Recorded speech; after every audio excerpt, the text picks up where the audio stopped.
આપણી કદર આપણે પોતે નહીં કરીએ તો બીજો કરશે નહીં કરે. તો આ લેવલે આપણે ગુજરાત લેવલે એક સાથે અત્યારે બધા કદમ નહીં ભરી શકીએ. કેમ કે એકતા અન્ડરસ્ટેન્ડિંગ આવતા સમય આપણે આપવો પડશે બધાને, કે એક સાથે ક્યારેય કશું થઈ શકશે નહીં, થયું નથી. અપેક્ષા નહીં રાખવી ખોટી પડે. પણ સારું હોય તો સમય ઓછો થઈ શકે કે ભાઈ આપણે વિચાર્યું હોય કે વર્ષમાં આપણે આ બધું કરવું છે તો વર્ષની જગ્યાએ 7 મહિનામાં થઈ શકે. પણ ક્યારે થઈ શકે કે આપણે બધા જ્યારે પણ ફ્રી હોય ત્યારે આને લગતી બાબતો ઉપર કામ કરીએ વગર કીધે. હવે તમે સમજો કે 3% ફોટોગ્રાફર કે વિડીયોગ્રાફર હોય, 3%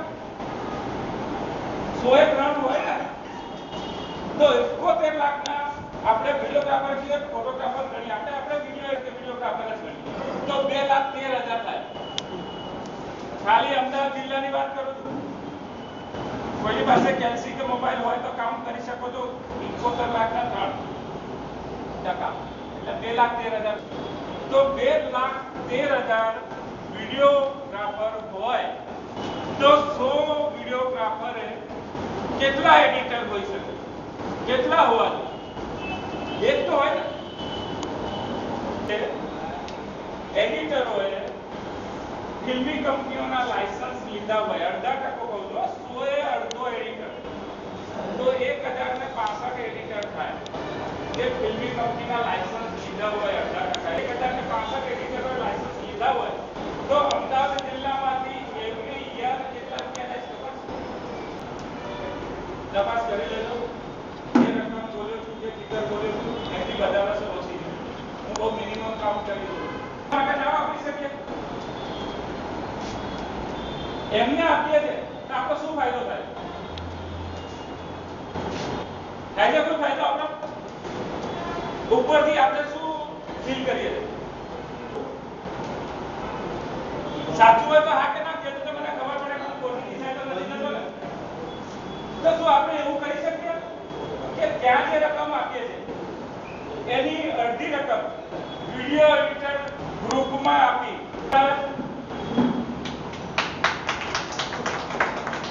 બની શકે? આ રકમમાં બને કે નહીં? હવે એના ફાયદા શું? અમારી આખી ઘર ભૂલે સાહેબ કોઈને કહો ને તો પ્રથમ ગુજરાત રાજ્ય એવું બન્યું. પછી શું કરવાનું? તો દર 3 વર્ષે એ 5 વર્ષ ચાલે. એ વિધિમાં જે વિધિ કરનારા સમાજ, જેમ કે પીઠી હોય તો કોણ હોય? બેન, ભાભી, કાકી, મામી, ભાઈ, માસી, બહેનપણી. ખરું? ફિલ્મી આપણે જે ખરેખર દિલથી મોટા અવાજે બને ત્યાં સુધી એક સાથે બધા પોતાનો પ્લાન કરશે કે આજથી અમે આ નિર્ણય કરીએ છીએ કે અમે આ એકતાના એક બિલ્ડિંગના અમે પાયા બનીશું અને ઉપર વિશાળ મોટી એવી બિલ્ડિંગ ઊભી કરીશું. બધાને માહિતી આપીને માહિતગાર કરી અને આપણે આ ગ્રુપ આ મીટિંગ શા માટે હતી, શું વિચાર છે, શું ફંડા છે, શું કરવા જઈ રહ્યા છે, શા માટે આપણું ગ્રુપ એસોસિએશન ઊભું કરવા જઈ રહ્યા છે એની માહિતી હું મારી જવાબદારી રૂપે ફ્રી હોઈશ ત્યારે મારા બિઝનેસને ડિસ્ટર્બ કર્યા વગર હું દરેકને માહિતી પૂરી પાડીશ અને બધાને આમાં જોડીશ અને જોડાતા રહેવા માટે હું અપીલ કરતો રહીશ. એમાં હું મારી નાનક નહીં અનુભવું, એમાં મને મારો ઈગો નહીં, આ મારાથી નાનો એડિટર છે, મારો ભાઈ છે એ વિચાર અહીં કરી દો. એટલે કોઈ નાનું નહીં દેખાય. આપણામાં બધા આપણે સરખા છે. ફરક એટલો છે કે હું 35 વર્ષથી આમાં છું.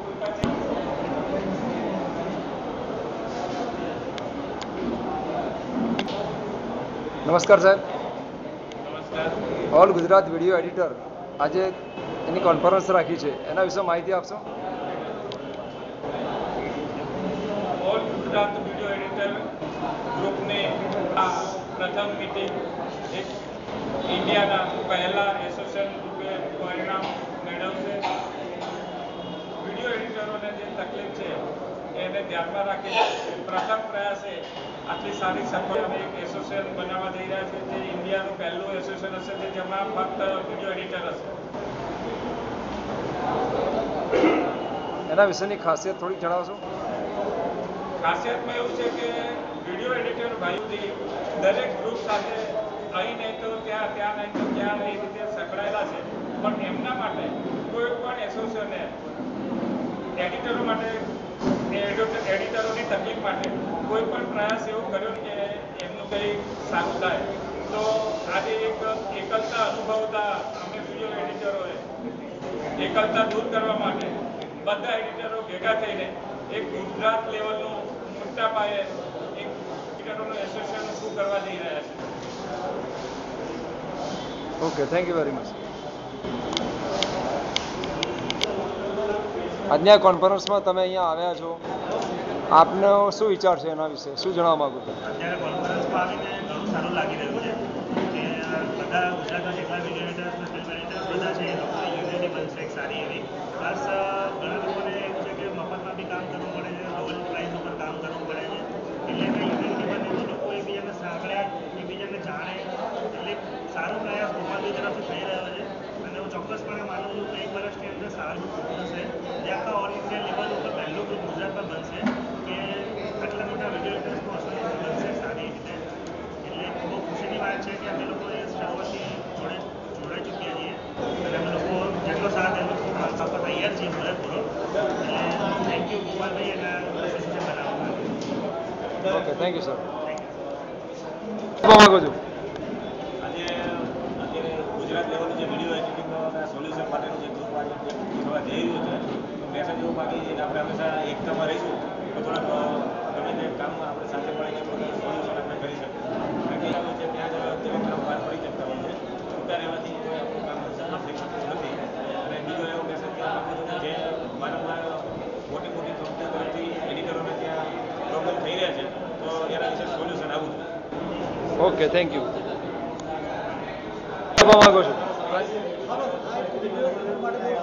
સારું કામ કરી રહ્યા છે, દરેકને આનો ફાયદો મળે એવી શુભકામના. અને ગુજરાત લેવલમાં પહેલી વાર આ એક વ્યક્તિ એવા ઊભા થયા છે, ગોપાલભાઈ, જે આટલું પોતાનો ખર્ચ, પોતાનું કામ બગાડીને દરેક ગુજરાતના એડિટરો માટે આટલું કામ કરે છે, એ માટે આપણે શુભકામના છે. Okay, thank you sir.